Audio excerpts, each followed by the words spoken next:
kelas B Indralaya yang beranggotakan Siti Maimuna, Risti Darajatun Aisyah, Rodiana, Putri Ulan Andini. Pada video pembelajaran kali ini, kami akan membahas mengenai cloning gen. Ikut penjelasannya. Tujuan pembelajaran, mahasiswa mampu menunjukkan sikap tanggung jawab memahami materi cloning gen.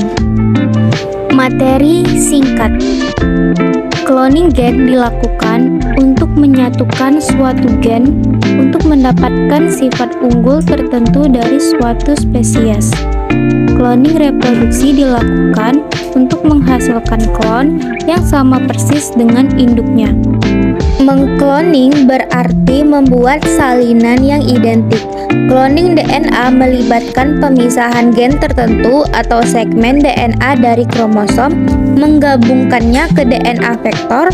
Hasilnya merupakan DNA hibrida yang disebut DNA rekombinan. Selanjutnya, DNA rekombinan ditransformasi ke dalam sel inang yang tepat atau bakteri, virus, atau dengan diaplikasi untuk membuat banyak salinan dari gen yang dipilih. Prosedur proyek. 1. Carilah dan pahami materi cloning gen. 2. Buatlah video mengenai cloning gen. 3. Edit semenarik mungkin. Pembahasan. Bahan-bahan dasar yang digunakan dalam proses cloning adalah 1.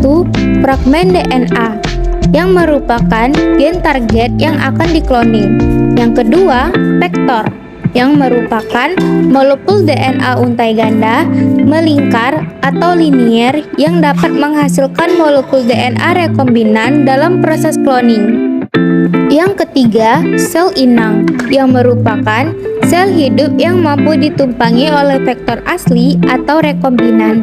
Sel inang dapat berupa organisme uniseluler atau bersel tunggal seperti bakteri maupun multiseluler bersel banyak seperti jamur, tumbuhan, hewan, hingga manusia. Yang keempat, enzim restriksi endonuklease dan enzim ligase. Enzim natriase endonuklease adalah enzim yang diperlukan untuk memotong untai DNA yang diinginkan, sedangkan enzim ligase digunakan untuk meligasi DNA sehingga memperoleh DNA rekombinan. Langkah-langkah dalam cloning gen. 1. Persiapan DNA sel total. Langkah pertama dalam proses cloning gen adalah persiapan DNA yang diinginkan atau fragmen DNA target. Persiapan DNA target dilakukan dengan mempertimbangkan jenis prosedur permunian DNA yang paling sederhana, di mana seluruh komplemen DNA dari sel bakteri diperlukan. 2. Persiapan DNA plasmid. Pemurnian plasmid dari kultur bakteri melibatkan strategi umum yang sama seperti preparasi DNA sel total. Kultur sel yang mengandung plasmid ditumbuhkan dalam medium cair, dipanen, dan diekstrak sel disiapkan. Protein dan RNA dihilangkan dan DNA mungkin terkonsentrasi oleh pengendapan etanol. Namun, ada perbedaan penting antara pemurnian plasmid dan persiapan DNA sel total. 3. Pembentukan DNA rekombinan setelah sampel DNA murni disiapkan. Langkah berikutnya dalam eksperimen cloning gen adalah konstruksi molekul DNA rekombinan.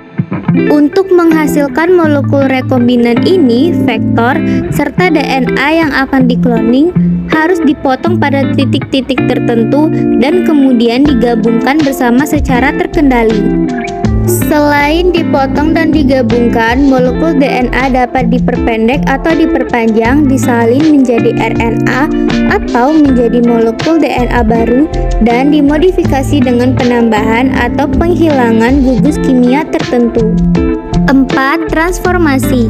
Setelah pembuatan DNA rekombinan, langkah selanjutnya dalam eksperimen cloning gen adalah memasukkan molekul-molekul ini ke dalam sel hidup, biasanya bakteri, yang kemudian tumbuh dan membelah untuk menghasilkan klon. Sebenarnya, kata cloning hanya mengacu pada prosedur tahap selanjutnya dan bukan pada konstruksi molekul DNA rekombinan itu sendiri. 5. Seleksi rekombinan. Penyerapan dan retensi plasmid stabil biasanya dideteksi dengan mencari ekspresi gen yang dibawa oleh plasmid. Misalnya, sel E. coli biasanya sensitif terhadap efek penghambatan pertumbuhan antibiotik ampicillin dan tetrasiklin. Kesimpulan: meskipun ada banyak prosedur berbeda untuk mendapatkan klon yang diinginkan, semuanya merupakan variasi pada dua metode dasar. A. Seleksi langsung untuk gen yang diinginkan, yang berarti bahwa percobaan cloning dirancang sedemikian rupa sehingga satu-satunya klon yang diperoleh adalah klon dari gen yang dibutuhkan. Hampir selalu, seleksi terjadi pada tahap pelapisan. B. Identifikasi klon dari perpustakaan gen yang merupakan senjata awal cloning untuk menghasilkan perpustakaan klon yang mewakili semua atau sebagian besar gen yang ada dalam sel. Diikuti dengan analisis klon individu untuk mengidentifikasi yang benar. Baiklah, itulah tadi penjelasan dari kelompok